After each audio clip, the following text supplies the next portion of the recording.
植物黄叶掉花苞，养不好养不活，我把原因给你解剖出来，咱们能少走好几年的弯路。这盆是一颗缺水的绣球，咱们来看它这个根系，看见这个满头的棕色的这个根系了吗？这个植物它缺过水以后，它就从这种白色的吸水能力强的这种根系转变成这种棕色的。你要了解这个植物它吸收水分养分的地方，它都在这个根尖的这个位置，就是这么一丢丢的这个根尖。那这个植物缺水了以后，它这个小小的根尖这个位置啊，它就变黑了。那这个小根儿，它其实就已经废了。那就这个时候，咱们即使去给它浇水，它这个根系它也是不吸收的。咱们买的时候，这棵植物全是这种白根儿，那就像100张嘴去吃饭。你焊过以后，或者是浇水浇不透，或者是咱们换盆的时候，这个根系啊给它大动了。那这时候它就变成50张嘴吃饭了，嘴少了，水分养分跟不上，那这棵植物该咋办呢？它就会出现这种整体性的萎蔫，底部黄叶，底部干尖，底部掉叶，伴随着一部分的花苞脱落。出现这种情况，很多人的误区它就来了。哎呀，这花是不是缺肥了？咔咔开始的化肥用上了，那化肥里边都含有盐啊，咱们浓度对的稍微高一些，那这棵植物它死得更快。然后咱们给这个花盆拔出来一看，根系一定是黑色的，那你就是以为像这种它就是水多了烂根了，然后你再养下一棵植物，你还是不敢浇水，这样就是恶性循环。咱们要知道植物的这个毛细根坏死它是不可逆的，它这个黄叶黑尖啊它变不回来了，什么时候新的毛细根从这个土里长出来了，它才不会继续的黄叶，不会继续的掉叶。这个就是咱们缺水的后遗症。这个毛细根的生长和衰败也是咱们养花养不活的最根本的一个原因。植物上面的冠幅和它下边的根系它一定是对称的，你新根少，它的叶片它就一定少，这个开花它也开不出来，你去施肥催花啊，它吸收不了。所以说咱们植物出现任何问题，一定要想尽办法让它这个新根长出来。看这个根系它是绝对健康的，全是这种小毛毛根儿，它这个小毛毛根儿越多，这个植物长势越好，花开的越多。我做了个测试，盆面放那个微生物有机肥的，它下边的这个根系它生长力就多，特别旺盛。那另外一边没放这个微生物有机肥的，它这个根新根长得就少。所有的植物我每个月都用这个微生物有机肥去刺激这个植物咔咔的长根，长效持久的，没有任何副作用的，持续性的刺激它生根。你新根长上来的越多，这个土壤干湿循环就越快，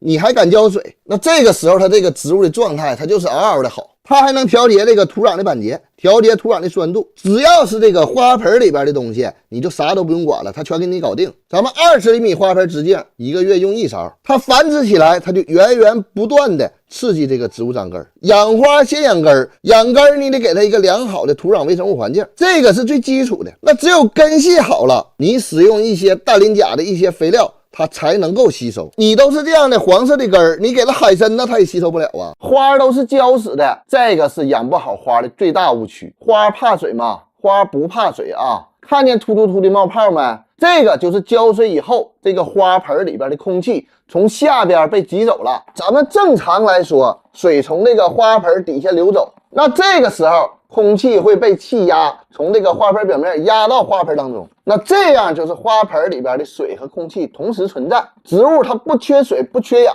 那这个就是最理想的状态。但是现实是啥呢？是咱们浇水不规律。哎，你看这个视频你就合计啊得旱养，你又看那个视频啊得勤浇水，不知道听谁的了。那土完全干透了，土球会收缩，结构就会改变。那咱们从上往下浇水，水的重力会把土壤结构冲坏，这样就导致你浇水以后，这个进入土壤当中的空气变少了，那它土壤里边它就会产生积水，根系缺氧腐烂，厌氧菌侵害得病，铁呀锰啊有效性增加，毒害根系。那这些问题本质原因其实出现在土壤上，土地结构变了。举个极端的例子，你拿纯火山石养花，你一天浇100遍水，它都不带烂根的，反而长得更好。为啥？火山石的结构不会有变化，它的里边永远存在这么多的空气，水和空气它能同时存在。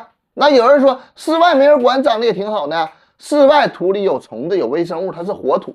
那咱们花盆里边没有虫没有微生物，这么小个花盆里边它就是死土，跟你养鱼一样，死水你就得打氧就得换水。所以咱们要注重土壤的生命力。为啥很多人用这个微生物有机肥都反馈很好？它有多少肥力吗？没有啊，根本原因是你用上微生物以后，它能给土壤带来生命力。微生物改变土地结构，让咱们浇水以后空气能进去，它能跟水形成一个循环，根系能喘气儿。更主要的是微生物的分泌物它刺激生根，你植物毛细根多了，它吸收能力自然就很强，状态它自然就好。微生物消耗水分，帮助花盆增加干湿循环速率，土干得快，你就敢浇水。它是给你信心去浇水，根系不缺氧不缺水，那就是嗷嗷的长。另外一个角度讲，咱们去挖土，你为啥不挖黄泥土，你去挖松针腐叶土？你以为它是有营养吗？其实是土壤有机质含量高，微生物活跃，它是活土，它有生命，这个就是本质原因。你了解本质以后，才能真正的帮助你去积累自己的养花经验，